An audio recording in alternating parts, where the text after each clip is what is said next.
SMT Nation, we back. Nation, I want to discuss this topic with you guys here today after kind of like the Verizon earnings report. One thing really stuck with me and I want to discuss it with you all.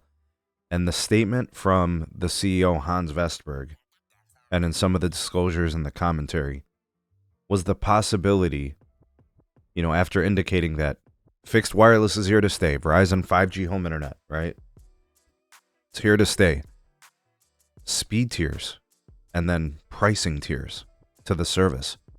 Let's take a look at the way it's currently constructed. Let's talk about their business model and what might be coming moving forward. And then we'll kind of project and predict, and you guys can offer your commentary.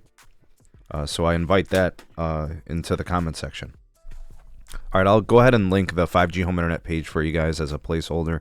It'll be in the description just so you guys can take a look at the pricing and the structure and see how it goes. But if you want to support the channel, in the description, there's the Buy Us a Coffee link. Support your creators directly that way. There's other ways to support us too. Check those links out. And don't forget, mintmobile.com/need. Use our partner link. Unlock the savings on all their great plans, especially the deflation promo. Pricing still seems to be active. So take advantage of those offers, folks. Limited time, so, get it while the getting's good.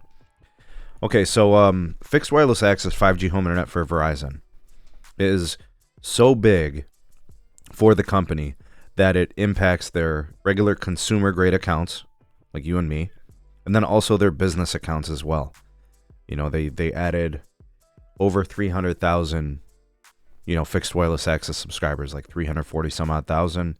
Total broadband subs in general is a very good quarter. When you add Fios in there, it goes over 400,000. So things are pretty nice for Verizon with that respect. A legitimate broadband provider.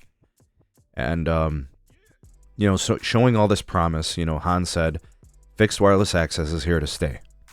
And he reiterated on their target of reaching 4 to 5 million subscribers with the service by the end of 2025. Currently, that puts them at 2.3 million subs that are on the service currently.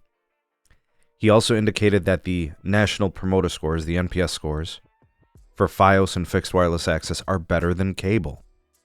Which brings us to this idea or the concept of speed tiers and pricing tiers, which in my estimation is good for the consumer and good for Verizon. I've said this time and time again.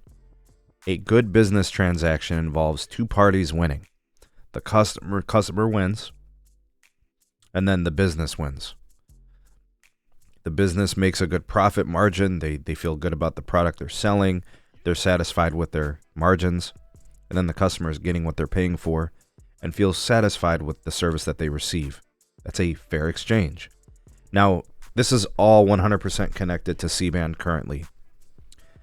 Verizon has a very solid build in the top 46 PAs, the next 46, and I think if you look at the maybe top 70 or 80 markets, they've done a phenomenal job of upgrading, but there's more to go.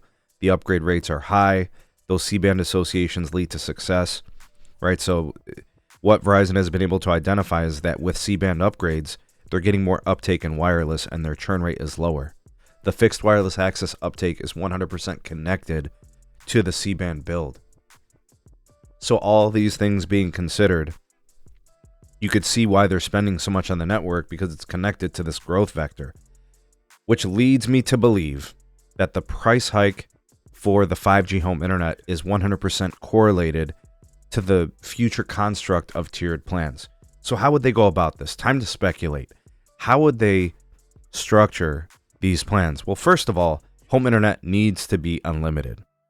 And it's not to the point where I think Verizon is worried about capacity constraints with their current subscriber base, even at 2.3 million subscribers, right? Even if we say, okay, well, they're halfway. But they're doing that on the back of only having 60 megahertz of C-band nationwide. In some markets, 100. The rest of it's going to clear very shortly. So the take rate will have bandwidth to support it. More 10 gig circuits across the country, more cell splits, more small cells, more millimeter wave, more C-band, and those types of things. So and more 5G advanced technologies and spectrum, right? So that I'm not concerned about that per se. So if they change the entry-level price to $35 a month with the wireless bundle discount, it's going to encourage people to take the wireless if they're a home internet subscriber that's on AT&T or T-Mobile or someone else or big cable. That'll help Verizon in that way. Also, by having tiers, you give people options. It allows you to further monetize.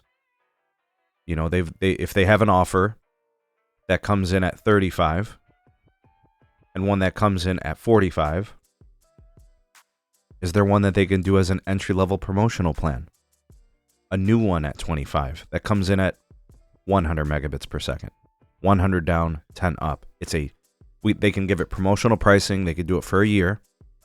And then after that, they move you to $30.